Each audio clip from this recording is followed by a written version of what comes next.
প্রিয় দর্শক আসসালামু আলাইকুম। সহিহ তিরমিজির পঞ্চম খণ্ড হাদিস নাম্বার 3045 বাংলা অনুবাদ। আবু হুরায়রা রাদিয়াল্লাহু তাআলা আনহু হইতে বর্ণিত, তিনি বলেন, রাসূল সাল্লাল্লাহু আলাইহি ওয়াসাল্লাম বলেছেন, দয়াময় আল্লাহ তাআলা ডাইন হাত পূর্ণ, সর্বদা তা অনুগ্রহ ঢালছে। রাত দিনের অবিরাম দান, তাতে এখনও কমতি ও ঘাটতি হতে পারে না।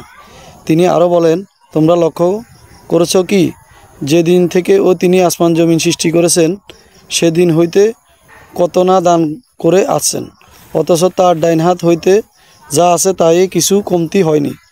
সৃষ্টির পূর্ব তার ও আরশ ছিল পানির উপর, তার অপর হাতে রয়েছে ও মিজান দাঁড়িপাল্লা, তিনি তা ও নিচু করেন এবং উত্তোলন করেন, রিজিক নির্ধারণ করেন। হাদিসটি ইবনে মাজাতে 197 নম্বরে রয়েছে।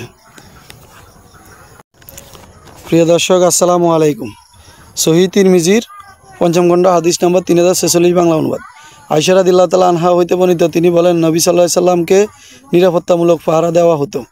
তারপর আয়াত অবতীর্ণ হইল। অনুবাদ: আল্লাহ তাআলা তোমাকে মানুষ হইতে তার ও রক্ষা করবেন। সূরা আল মায়দা 67 নম্বর আয়াত।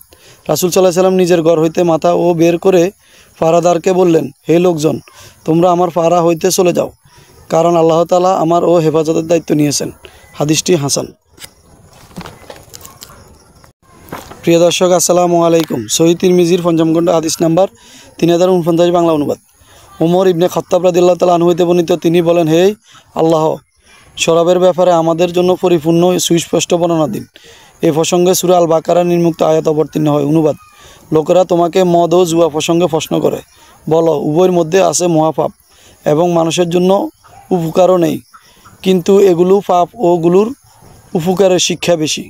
সূরা আল বাকারা 229 নম্বর আয়াত।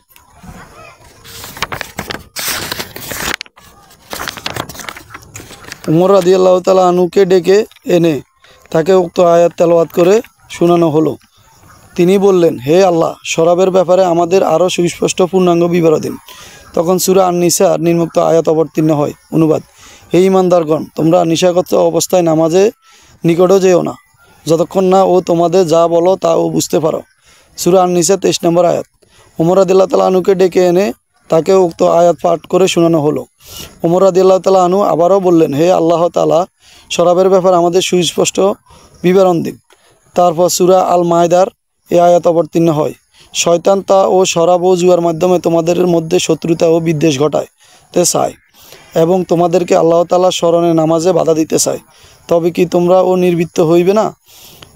সূরা আল মায়দা 91 নম্বর আয়াত। ওমর রাদিয়াল্লাহু তাআলা আনহুকে ডেকে এনে উক্ত আয়াত পাঠ করে শোনানো হইল। তিনি বললেন, আমরা নির্ভীত হইলাম।